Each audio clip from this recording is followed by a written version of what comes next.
وبركاته.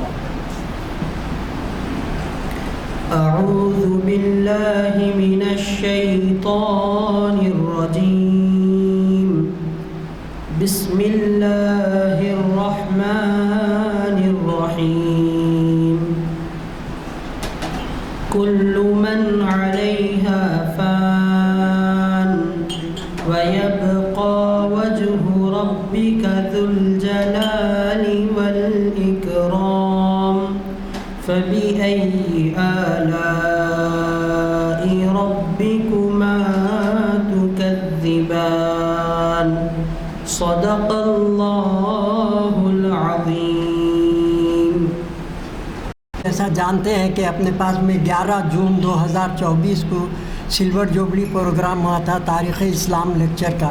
اس سلسلے میں جو ہے ہمارے آج کے پروفیسر ڈاکٹر جائسی صاحب کا جو ہے مومنٹو اور ان کا تہنیتی پروگرام میں شرکت نہیں کر سکے تھے، تو میں آج ان کی جو ہے یہ تہنیت پیش کرنے کی سعادت حاصل کر رہا ہوں. اس لیے شکریہ، جزاکم اللہ خیر. حیاک اللہ بھیا. اللہم صلی اللہ علیہ وسلم.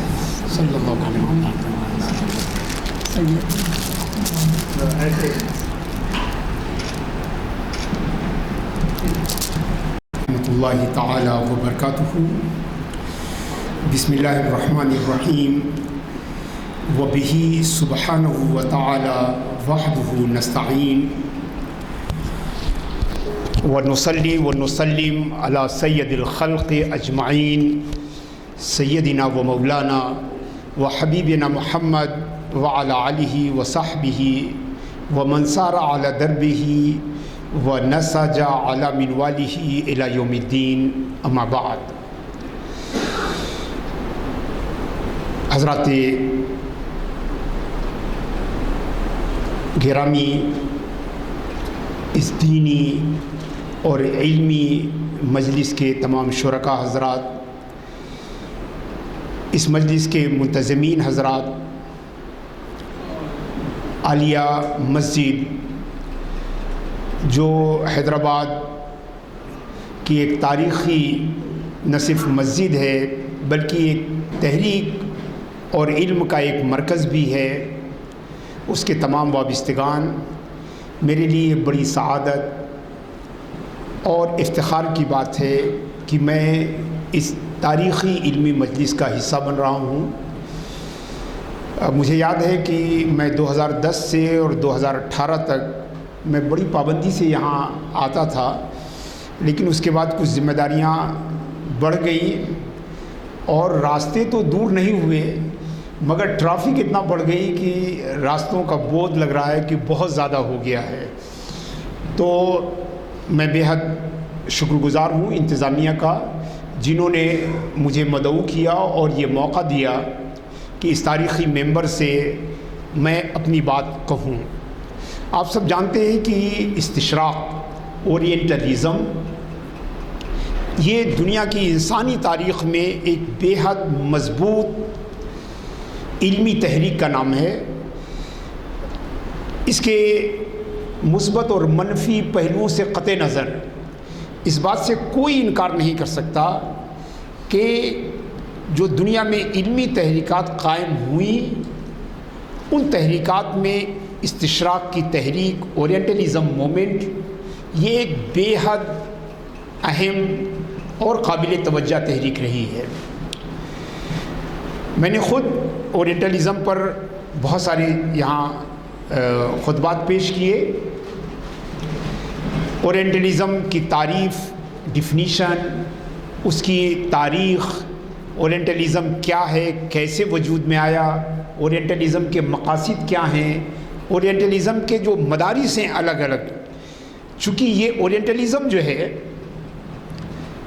اس کے پس پشت دو اور عالمی تحریکیں ہیں جو کام کرتی ہیں. ایک تحریک کا نام ہے تبشیر، مشنری، اور دوسری تحریک جو ہے وہ ہے استعمار، کالونیلزم.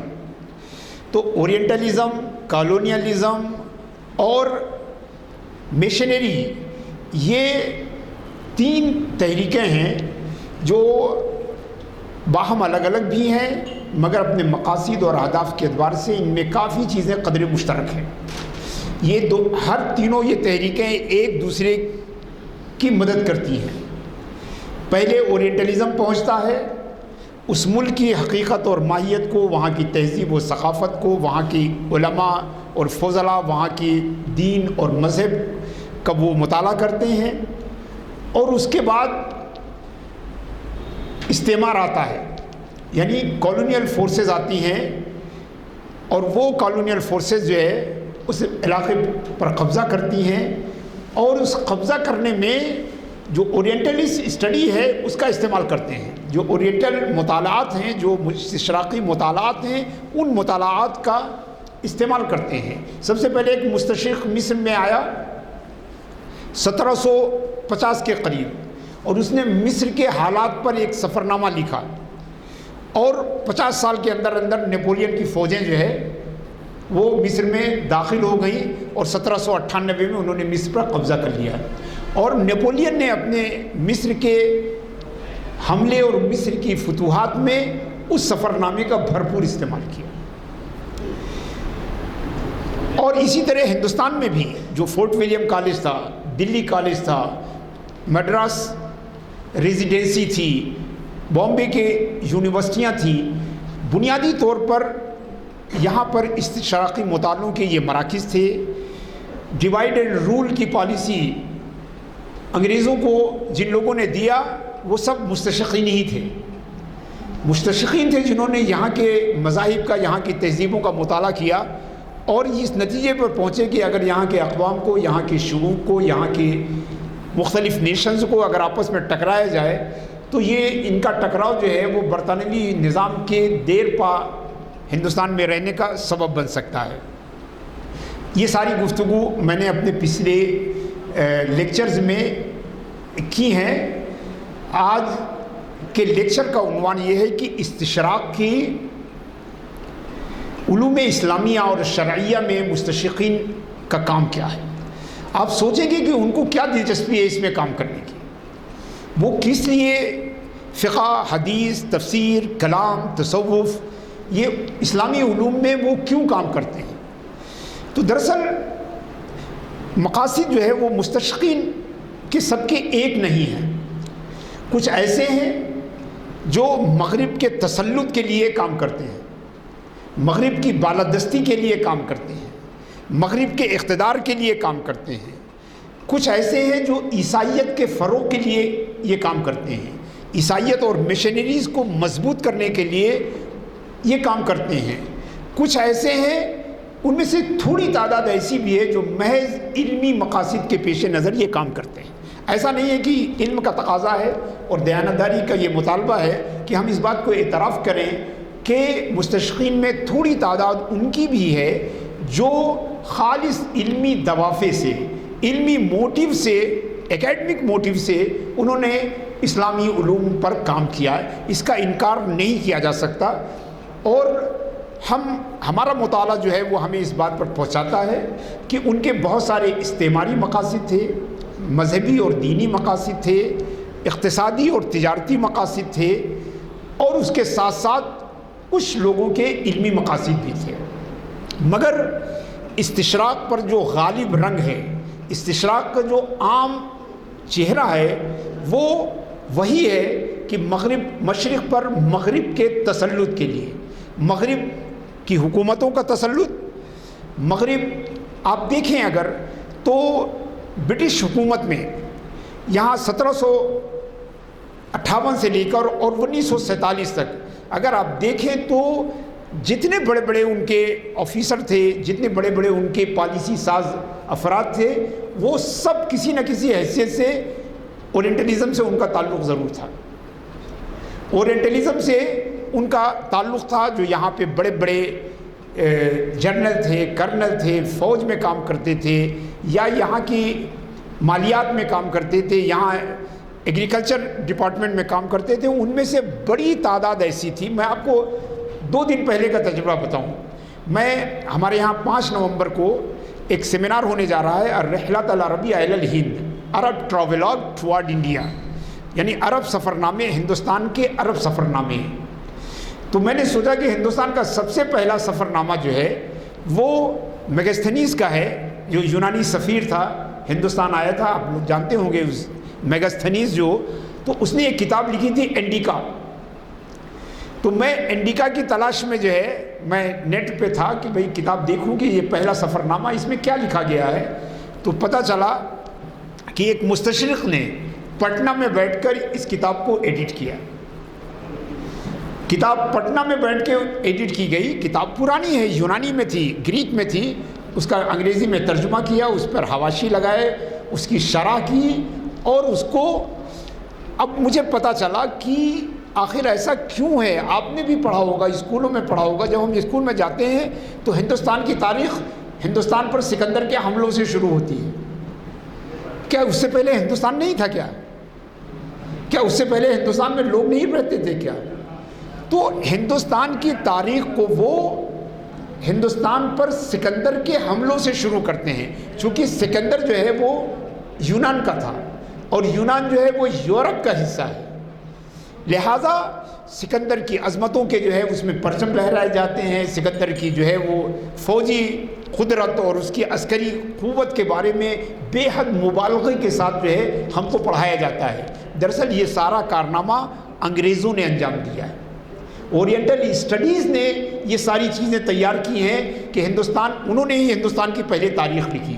مسلمان مورخین نے اپنے اپنے دور کی تاریخ لکھی، غزنوی دور کی تاریخ، مملکتی دور کی تاریخ، مغلوں کے دور کی تاریخ، مگر اینشینٹ ہندوستان کی تاریخ نہ ہندوستانیوں نے لکھی نہ مسلمانوں نے لکھی. وہ کام اورینٹلسٹ نے کیا اور انہوں نے وہ تاریخ اپنی مرضی سے اپنی طریقے سے لکھ دیا.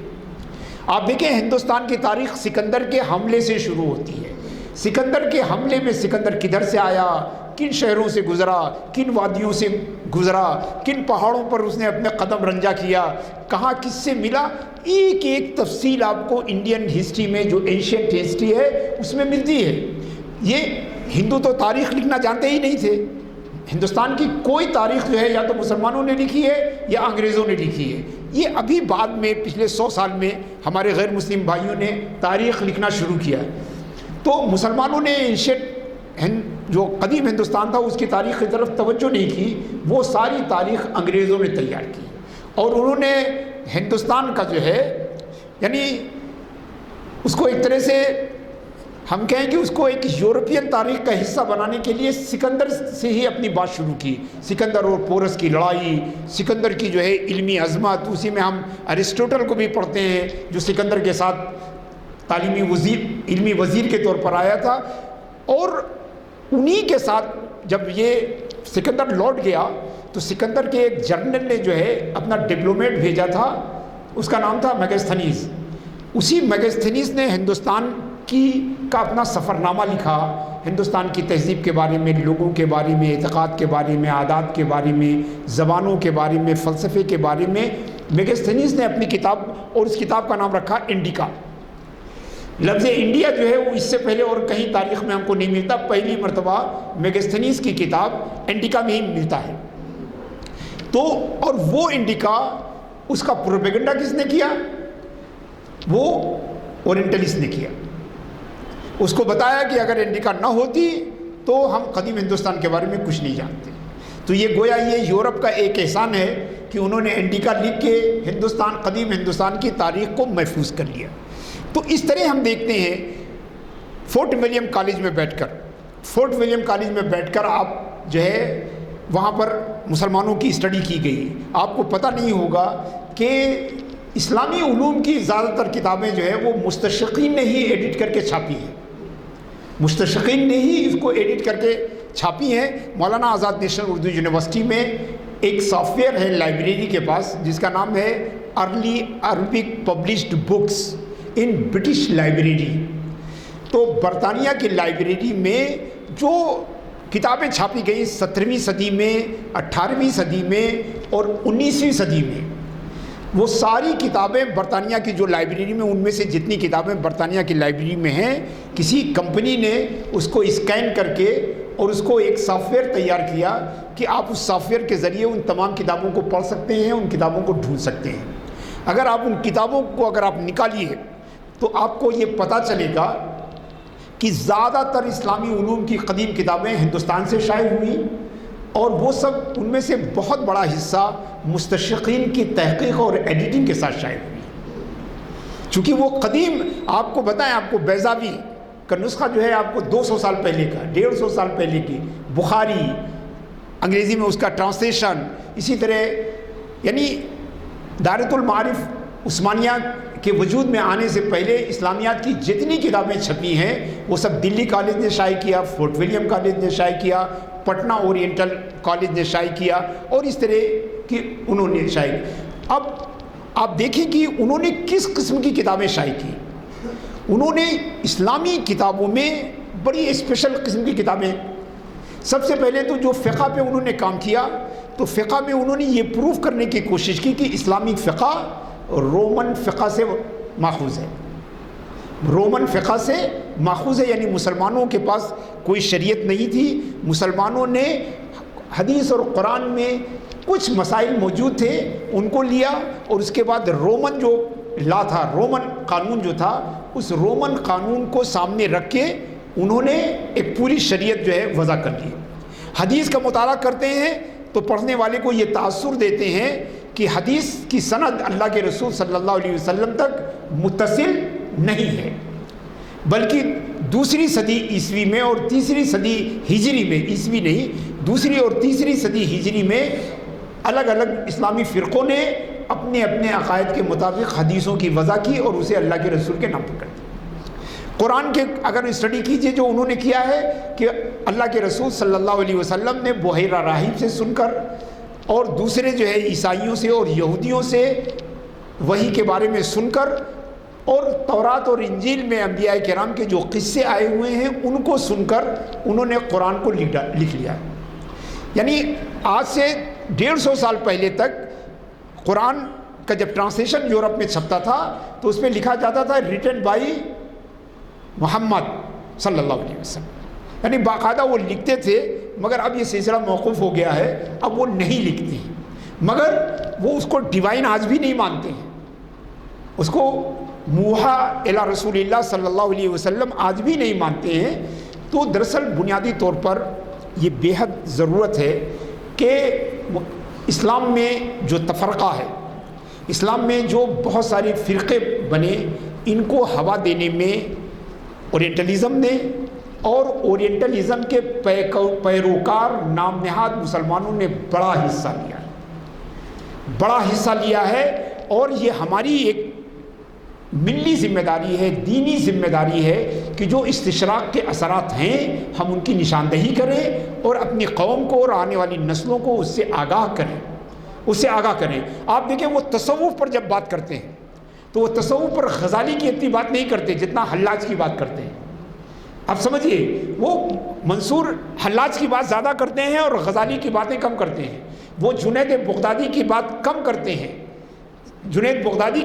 کم کرتے ہیں، مگر شیخ ابن عربی، شیخ اکبر کی بات زیادہ کرتے ہیں۔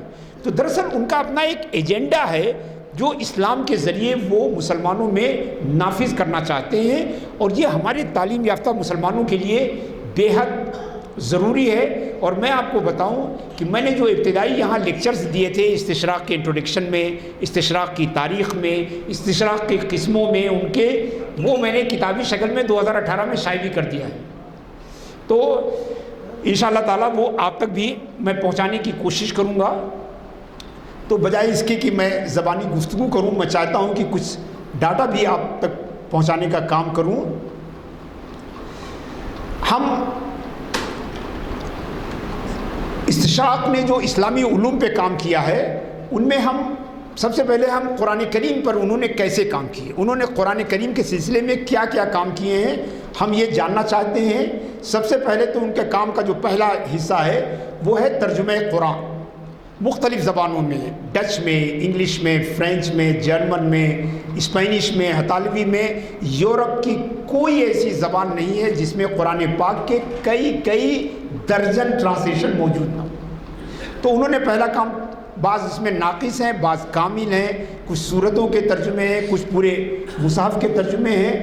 انہوں نے تاریخ قرآن کریم پر بھی کتابیں لکھی ہیں۔ تاریخ قرآن کریم کا مطلب قرآن کا نزول کیسے ہوا اور نزول سے لے کر جمع تک یہ پوری تاریخ پر انہوں نے کام کیا ہے۔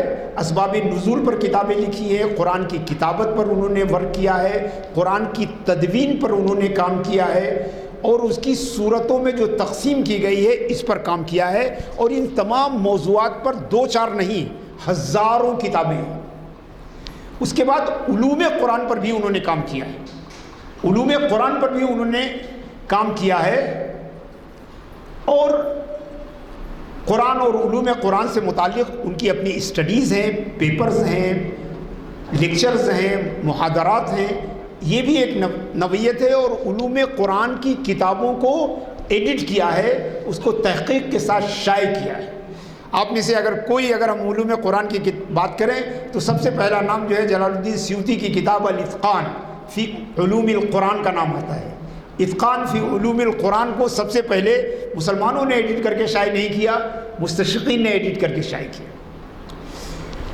اور اسی طرح برہان امام سرکشی کی جو کتاب ہے علوم قرآن پر، وہ بھی انگریزوں نے پہلی مرتبہ، انگریزوں سے مراد یورپین ہیں، میں انگریز سے مراد برٹشر نہیں بلکہ یورپین ہیں، انہوں نے سب سے پہلے کام کیا۔ ہم آئیے دیکھتے ہیں ترجمہ قرآن۔ یورپ میں قرآن کریم کا پہلا ترجمہ پیٹر دا وینریبل، پیٹر بطرس محترم نے کیا تھا، اور یہ 1143 عیسوی میں ہوا تھا۔ غالباً یہاں محمود غزنوی یا محمد غوری یہاں تھے، یہ اس وقت جو ہے انہوں نے یہ ترجمہ کیا۔ یہ ٹرانسلیشن جو ہے لیٹن میں کیا گیا تھا، لاطینی میں کیا گیا تھا۔ اس ترجمے کو ایک عرب اسپینی پادری کی مدد سے کیا گیا تھا، یعنی اس ترجمے کو کرنے میں انہوں نے ایک اسپین اندلس کے ایک پادری کی مدد لی تھی، چونکہ وہ عربی نہیں پڑھ پاتے تھے تو عربی ان سے سیکھتے تھے اور اس کے بعد اس میں وہ لکھتے تھے۔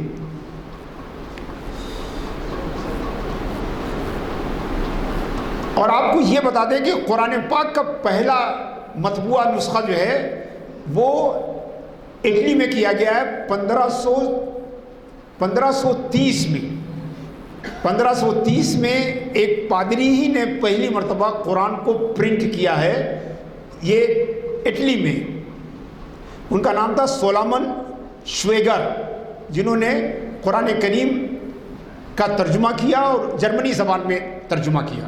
یہ 1616 میں کیا گیا۔ فرانسیسی زبان میں شائع ہونے والا پہلا ترجمہ قرآن 1647 میں منظر عام پہ آیا۔ یہ ترجمہ مصر میں فرانسیسی کونسلر اینڈرے ڈو ریئر نے کیا تھا، جو پورا ترجمہ غلطیوں سے بھرا ہوا ہے۔ نہ وہ عربی سمجھتے تھے، فرانسیسی ضرور جانتے تھے، فرانسیسی تھے، مگر بے تحاشا اس میں غلطیاں ہیں۔ قرآن کریم کا اولین انگریزی ترجمہ جارج سیل نے کیا، یہ 1736 میں 1737 میں جو ہے یہ ترجمہ کیا گیا، اور اس ترجمے کے پر انہوں نے اپنی طرف سے تفسیریں بھی لکھی، اور وہ تفسیر میں اسلام پر بہتان، افطرا اور اسلام پہ بہت ساری جو ہے غلط سلط باتیں انہوں نے اسلام کے سلسلے میں کرنے کی کوشش کی ہے۔ روسی زبان میں قرآن کے ترجمے کا آغاز 18ویں صدی میں ہو چکا تھا، لیکن اس زبان میں پہلا علمی ترجمہ سیبلوکو نے کیا تھا۔ یہ ترجمہ 1880 میں ہوا تھا، اور 1878 میں کیا گیا تھا، اور مترجم 1880 میں ان کا انتقال ہوا۔ فرانسیسی زبان میں ایڈورڈ مونٹیٹ نے قرآن کریم کا ترجمہ کیا، یہ 1927 میں کیا گیا۔ یہ ترجمہ کافی معتدل ہے اور بڑی حد تک ایسا ہے کہ جس کو پڑھا جا سکتا ہے۔ اس ترجمے میں انہوں نے بہت سارے مسلمانوں کے تراجم کو جو ہے اس کو بھی سامنے رکھا ہے، مگر قرآن کے مصنف کے طور پر نبی کریم صلی اللہ علیہ وسلم کا نام لکھا ہوا ہے۔ یعنی 1700 تک بھی یہ پوزیشن تھی کہ حضور صلی اللہ علیہ وسلم کو قرآن کریم کے مصنف اور آتھر کے طور پر مستشرقین جو ہے وہ پیش کرتے تھے۔ فرانسیسی زبان میں قرآن کا سب سے مشہور ترجمہ مستشرق بلاشیر نے کیا، اور یہ ترجمہ بھی جو ہے اغلاط سے جو ہے وہ بھرا ہوا ہے، میں نے اپنی کتاب میں بھی ترجمے کی کئی غلطیاں، چونکہ میں فرینچ کو تھوڑا سمجھ لیتا ہوں، تو میں نے ان کے ترجمے کی کئی غلطیاں اپنی کتاب تفہیم استشراق میں کیا ہے۔ انشاءاللہ میں کچھ نسخے لے کر آیا ہوں یہاں کی لائبریری کے لیے، میں اس میں دے کے جا رہا ہوں، اس میں یہ موضوع آپ تفصیل سے پڑھ لیں گے۔ انگریزی زبان میں سب سے نمایاں، سب سے مشہور اور سب سے درست جو ترجمہ ہے وہ مارما ڈیوڈ پکتھال کا ترجمہ ہے، جو ہمارے گھروں میں بھی ہے، ہم اپنے بچوں کو بھی دیتے ہیں کہ صاحب آپ اس کو قرآن پڑھنے کے لیے کیجئے۔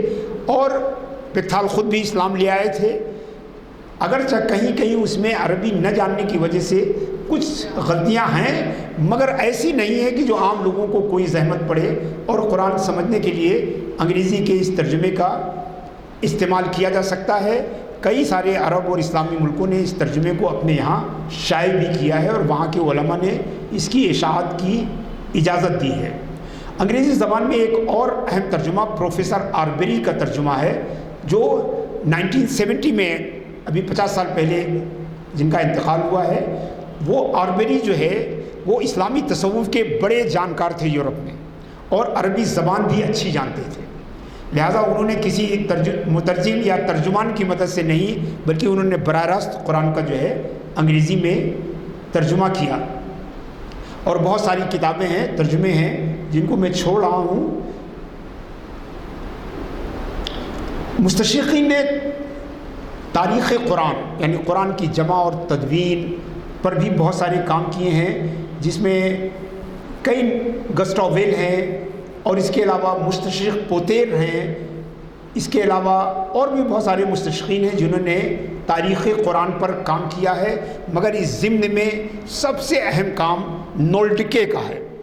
نولڈکے جو ہے یہ جرمن مستشرق تھا، تھیوڈور نولڈکے، 1930 میں ان کا انتقال ہوا۔ انہوں نے اپنی کتاب قرآنی صورتوں کی اصل اور ان کی ترکیب، یعنی اس میں قرآن کی تفہیم کی کوشش کی ہے۔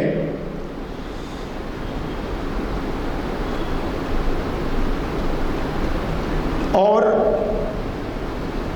انگریز مستشرق ایڈورڈ سل نے بھی قرآن کی جمع اور تدوین پر جو ہے تفصیلی کام کیا ہے۔ حضرات گرامی، یہ سلسلہ بہت ہی لمبا ہے۔ اب میں آپ کو بتانا چاہتا ہوں کہ کن مخطوطات کو انہوں نے ایڈٹ کر کے شائع کیا۔ جو اسلامی مخطوطات سے جو لوگ دلچسپی رکھتے ہیں انہیں اندازہ لگانا پڑے گا۔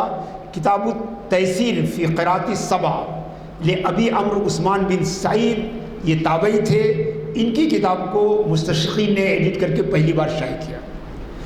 کتاب مختصر الشواذ ابن خالدے کو مستشرقین نے ایڈٹ کر کے شائع کیا۔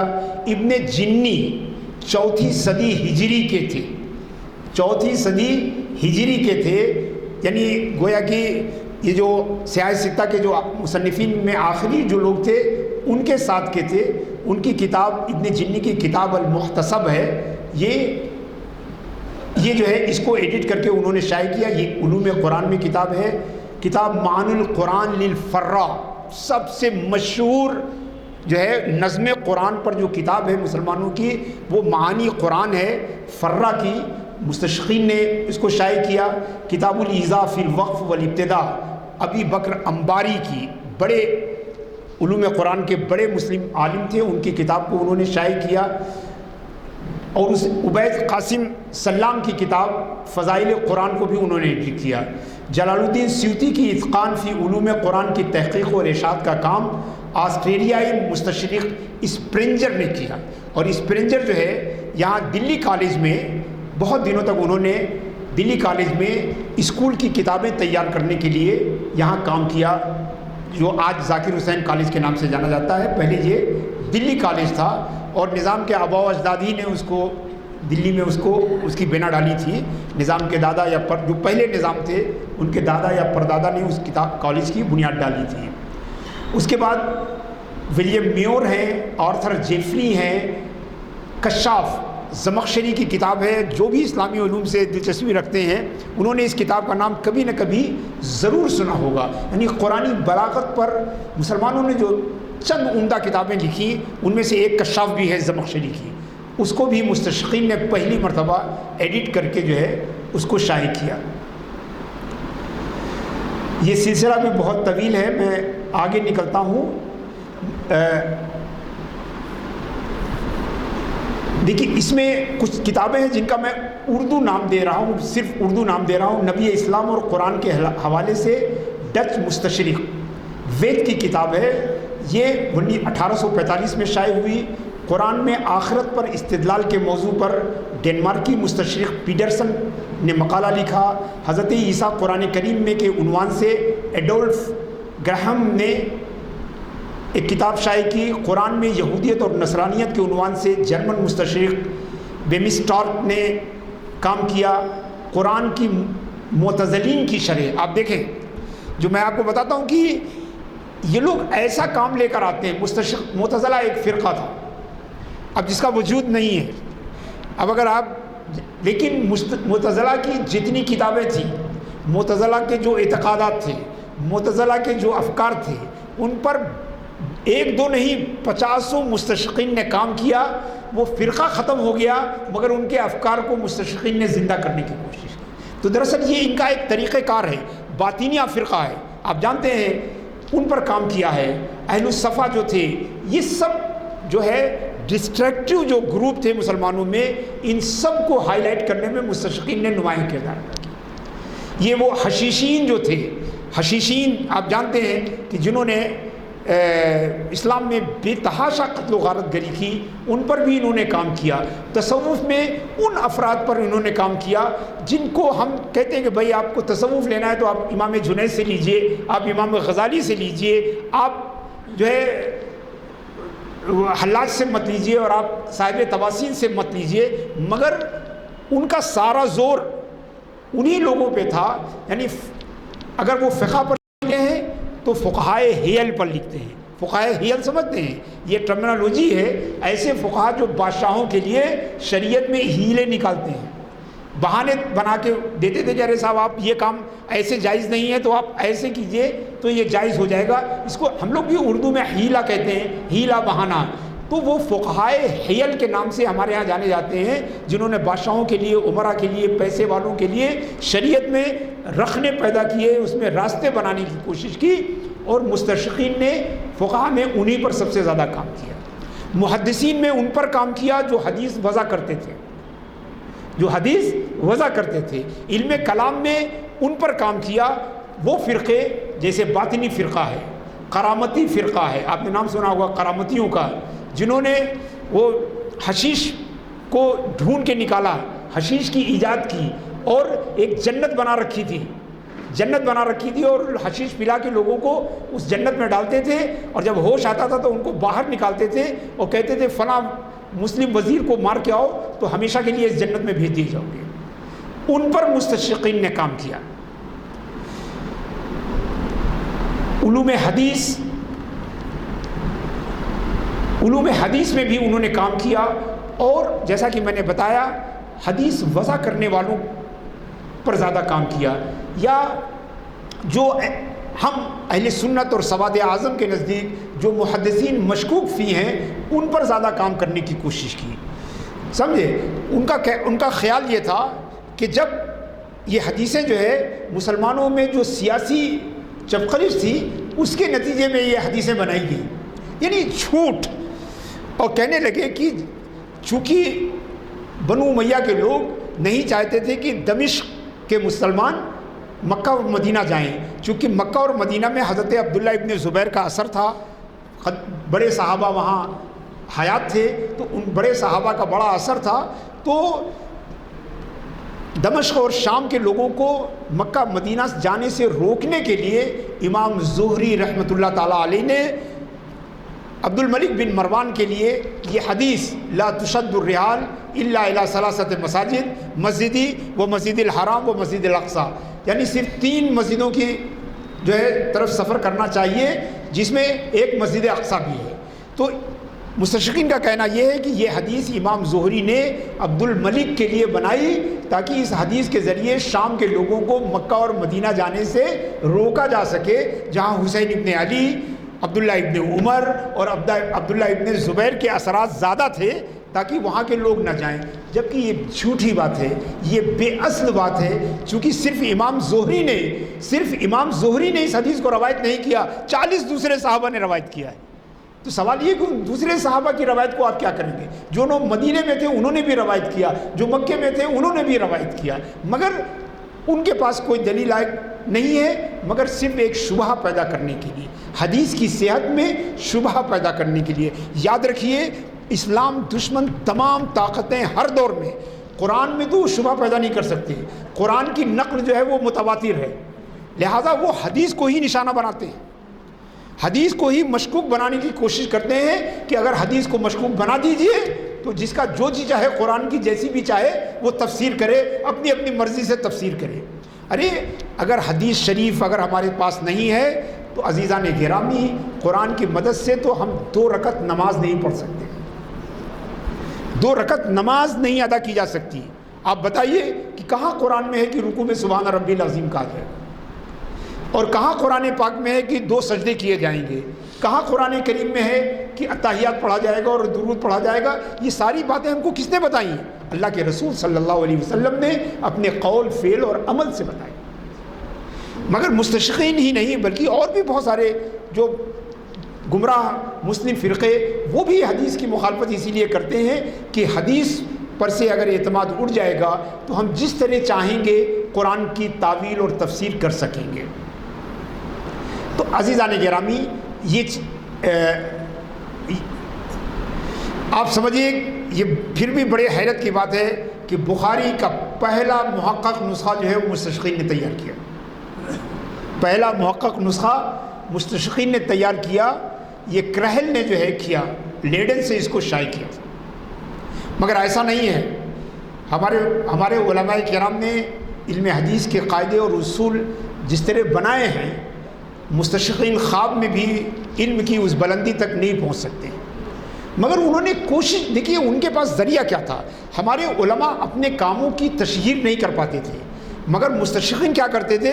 جب مستشرقین کام کرتے تھے تو پھر ان کے جرنلز ہوتے تھے، انٹرنیشنل جرنلز ہوتے تھے، ان کے کام ان جرنل میں چھپتے تھے، ان کے سیمینار ہوتے تھے، کانفرنسز ہوتی تھی، اس کی رپورٹ جرنلز میں چھپتی تھی، اور کلکتہ میں ایک پروگرام ہوا تو اگلے دن وہ لنڈن میں پہنچ جاتا تھا، تار کے ذریعے بھیجا جاتا تھا۔ مگر ہمارے علماء نے جو کام کیے وہ اللہ کی رضا جوئی کے لیے کیے، اخلاص کے ساتھ کیے، اس کی نشر و اشاعت کا کام نہیں کیا۔ مگر آج صورتحال بدل گئی ہے، آج ہماری ذمہ داری ہے کہ ہم بھی تحقیق اور ایڈٹ ادارت کے جو اصول ہیں ان کے مطابق اپنی کتابوں کو شائع کریں۔ تو عزیزان گرامی،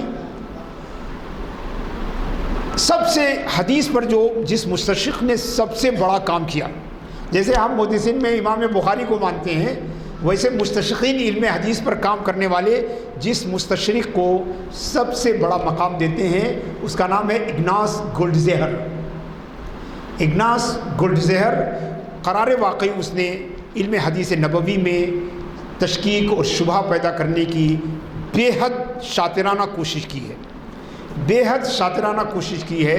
ایسا نہیں ہے کہ مسلمانوں نے اس کا جواب نہیں دیا، مگر مسلمانوں کے جواب ہمارے لیے تو بہت قابل قبول ہیں، مگر جو انٹرنیشنل کمیونٹی ہے ان تک ہم اپنی بات پہنچانے میں ابھی بھی کامیاب نہیں ہو سکے ہیں۔ یہ ابھی قرض ہے، یہ ابھی ہمارے اوپر جو ہے یہ قرض ہے۔ یہ پہلی مرتبہ اگر کسی نے ملک میں اگر اس کام کو شروع کیا ہے تو وہ حیدرآباد کے آخری فرما روا میر عثمان علی خان صاحب نے دائرۃ المعارف عثمانیہ کے ذریعے اس کام کو شروع کیا ہے، اور یہ صرف ہندوستان کا کام نہیں ہے، یہ پورے عالم اسلام کا پہلا کام ہے۔ انہوں نے کتابوں کو ایڈٹ کر کے اس کے جو بالکل عمدہ قسم کے اس کے نسخے جو ہے وہ تیار کرائے، کئی مخطوطوں کو سامنے رکھ کے اسی اسٹینڈرڈ کا کام کرایا جس اسٹینڈرڈ کا کام کرنے کا دعویٰ مستشرقین کرتے ہیں۔ یہاں تک کہ میں آپ کو بتاؤں، حدیث کی کچھ کتابیں ہیں یہاں چھپی ہیں جس میں مسند ابی یعلا ہے، پہلی مرتبہ حیدرآباد شہر میں چھاپی گئی اور مستشرقین کو اس کی ہوا بھی نہیں لگی۔ الدرر الکاملہ ابن حجر اسقلانی کی ہے، پہلی مرتبہ حیدرآباد میں شائع کی گئی. میرا اس کتاب کے ساتھ قصہ ہے.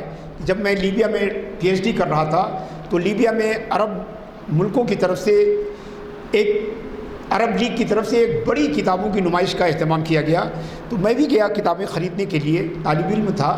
جب میں وہاں پہنچا تو امام ابن حجر عسقلانی رحمۃ اللہ علیہ، جو بخاری شریف کے بہت بڑے شارح ہیں، فتح الباری جن کی ہے، ان کی کتاب الدرر الکامنہ فی اعیان المئۃ الثامنہ، یہ کتاب میں خریدنا چاہتا تھا. تو میں نے وہ کتاب اٹھائی تو میں نے کہا کہ بھائی یہ کتاب کی قیمت کیا؟ انہوں نے کتاب کی قیمت بتائی. میں پیمنٹ کرنے سے پہلے 4 جلدوں میں وہ کتاب تھی. چوتھی جلد کو اٹھا کے میں دیکھ رہا تھا، اور جب آخری صفحے پر پہنچا تو آخری صفحے پر اس کے لکھا ہوا تھا کہ طبع فی مطبعۃ دائرۃ المعارف العثمانیہ بحیدرآباد المحروسہ. اس میں لکھا ہوا تھا کہ یہ کتاب وہاں کی چھپی ہوئی ہے، مگر کتاب بالکل چمچما رہی تھی. تو میں نے پوچھا تو انہوں نے کہا کہ صاحب یہ کتاب ہم نے چھپائی ہے، مگر ہم نے جو حیدرآباد کا نسخہ ہے، حیدرآباد کی جو پرنٹ ہے، ہم نے اس سے فوٹو لے کے چھپایا ہے. ہم نے اس سے فوٹو لے کے چھپایا ہے. تو میں نے پوچھا کہ بھائی آپ فوٹو لینے کی کیا ضرورت ہے؟ ارے آپ نے اتنی شاندار اس کا کور کیا ہے، بالکل ہارڈ بائنڈنگ آپ نے کرائی ہے، بہترین کاغذ ہے. حیدرآباد والا نسخہ تو اتنے اچھے کاغذ پہ شائع نہیں ہوا ہے، نہ اس کی بائنڈنگ اتنی عمدہ تھی. تو پھر آپ اس سے فوٹو لینے کی کہا. انہوں نے کہا جناب صرف حیدرآباد دائرۃ المعارف کی کتابیں ہیں کہ 20 جلدوں کی کتابیں وہاں سے شائع ہوئی ہیں، اور ایک غلطی اس میں کوئی نہیں نکال پایا ہے. 100 سال میں کتابوں میں ایک غلطی نہیں نکلی ہے. تو ہم لوگ غلطی سے بچنے کے لیے ٹائپ کرانے کے بجائے اس کا فوٹو لے کے پرنٹ کراتے ہیں. آپ سمجھیے کہ اگر ہم ٹائپ کرائیں گے تو بہت ساری غلطیاں آ جائیں گی. تو ان غلطیوں سے بچنے کے لیے چونکہ اس پر بھروسہ ہے، تو پوری عرب دنیا یہ مانتی ہے کہ دائرۃ المعارف عثمانیہ سے چھپی ہوئی جو کتابیں ہیں ان میں غلطی نہیں ہے. جن مصححین کو یہاں پہ استعمال کیا گیا تھا وہ عربی کے بڑے عالم تھے اور تحقیق اور ایڈیٹنگ کے اصول سے اچھی طرح واقف تھے. حضرات گرامی، تقریباً 40 منٹ سے زیادہ بلکہ 50 منٹ گزر چکے ہیں، اور میں صرف اپنے تمہیدی مضامین میں ہوں. میرے جو مقالہ میں آپ کے سامنے پیش کرنے کے لیے لے کے آیا تھا اس کا 8واں پیج میرے سامنے کھلا ہے، اور مقالے میں 48 پیجز ہیں. مگر میں اپنی بات کو یہیں پہ ختم کرتا ہوں، چونکہ نماز مغرب جو ہے وہ بھی ہے، اور کئی لوگوں کو جو ہے کچھ وقفے کی ضرورت بھی ہوگی. عزیزان گرامی، یہ موضوع بہت ہی تفصیل طلب ہے، اور صحیح بات تو یہ ہے کہ بجائے تقریر کرنے کے بجائے اس پیپر کو ہاتھ میں لے کے جو ہے وہ پڑھا جائے، تاکہ ساری باتیں جو ہے وہ آپ تک پہنچا سکیں. میں بے حد شکر گزار ہوں اس تاریخی لیکچر سیریز کے منتظمین کا، عالیہ مسجد اور اس کے ذمہ داروں کا، اور امید کرتا ہوں کہ آپ لوگوں کے ذریعے یہ شعور جو ہے دوسروں تک پہنچے کہ استشراق کا مطالعہ ہمارے لیے بے حد ضروری ہے. کالونیل فورسز نے ہمارا اتنا نقصان نہیں پہنچایا جتنا مستشرقین نے پہنچایا. لہٰذا ان کا صحیح جو ہے ان سے تعارف، اور ہم لوگ کہتے ہیں کہ اعرف عدو کا، آپ اپنے دشمن کو جانیے. تو استشراق کو جاننا جو ہے اعرف عدو کا کے قبیل سے ہے. امید ہے کہ آپ حضرات جو ہے اس شعور کو دوسروں تک پہنچائیں گے. ایک بار پھر میں دل کی گہرائیوں سے آپ کو سب کا شکریہ ادا کرتا ہوں. انشاءاللہ تبارک و تعالیٰ جب بھی موقع ملا میں دوبارہ حاضر ہونے کی کوشش کروں گا. السلام علیکم. جی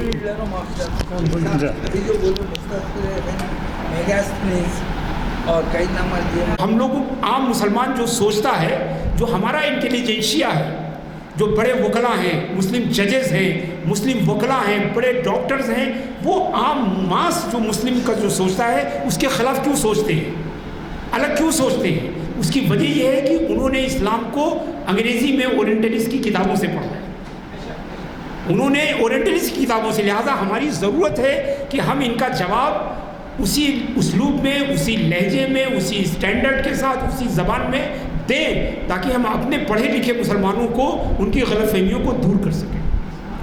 آپ جائیے اسلام کی کتاب پارلیمنٹ کی لائبریری دیکھیے، سپریم کورٹ آف انڈیا کی لائبریری دیکھیے، آپ کی کتابیں وہاں نہیں ہیں، انہی مستشرقین کی کتابوں سے بھرا ہوا ہے. یہ سمجھیے، تو یہ ہماری ذمہ داری ہے کہ ہم ان کتابوں کا جواب دیں اور اپنے جواب کو وہاں تک پہنچائیں جہاں تک وہ کتابیں، یہ بات ہے جی۔ ماشاء اللہ، سبحان اللہ، الحمدللہ۔ بہت کم وقت میں آپ نے بہت اہم باتیں کی اور کتنی محنت کیے ہیں اس سے اندازہ ہو رہا ہے۔